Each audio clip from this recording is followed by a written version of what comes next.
the team is right now? Sure. Well, we've had some problems with practicing because of the fires and campus being closed, and then finals week. So we've had some meetings, but have not been able to practice.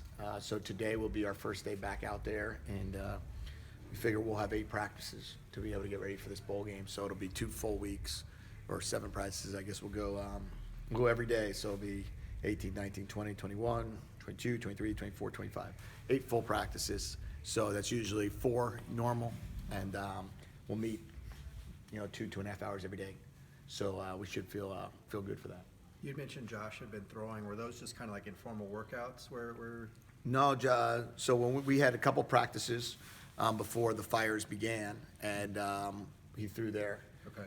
Yeah, we were fully dressed for those practices, and then we'll kind of let him perform today, and then the rest of the week. And obviously, quarterbacks don't have contact, so we can continue to assess that, with when the contact occurs. But right now, he'll just practice as well as everybody else.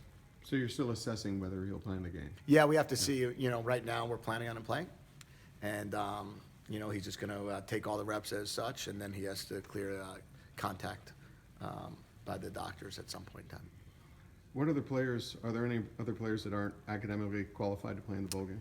As of right now, the grades are not posted yet, so my plan is that everybody's going to be able to play.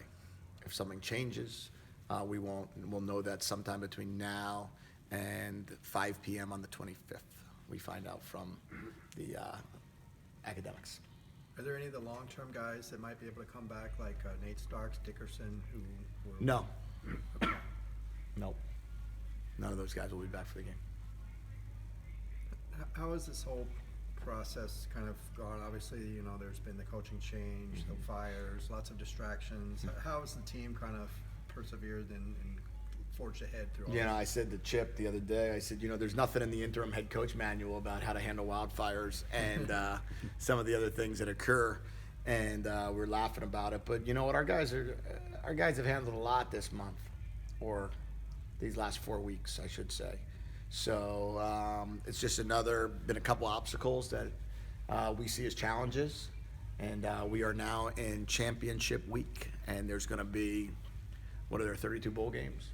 So there'll be, 32 champions, and we want to be one of those 32 champions, and we're going to end this season doing everything we can to do that.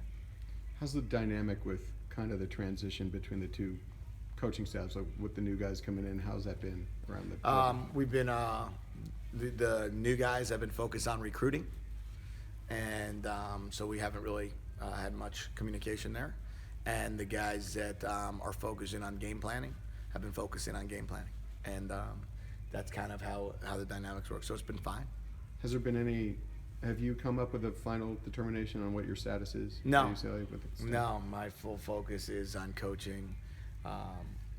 As of today, from now until the 26th, my full focus and will be on coaching this team to win the game. There was a report that there was some interest as offensive coordinator at Missouri. Have you been contacted by them? There's going to be a bunch of teams that are out there. There'll be some rumors out there, but really I want to just focus in on these guys right now. And then when the time is right to talk about the next move, I will be sure to let you guys know what that will be. What's kind of the guy's mindset right now, would you say? I don't know. We're going to meet at 1 o'clock.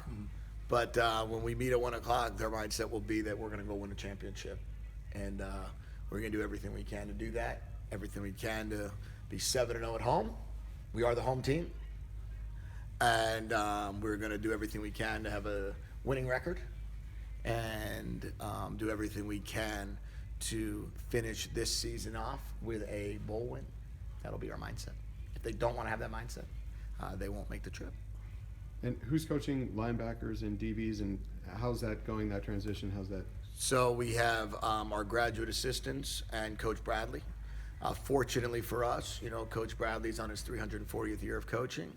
So he's able to coach all position groups and has done that in all of his years.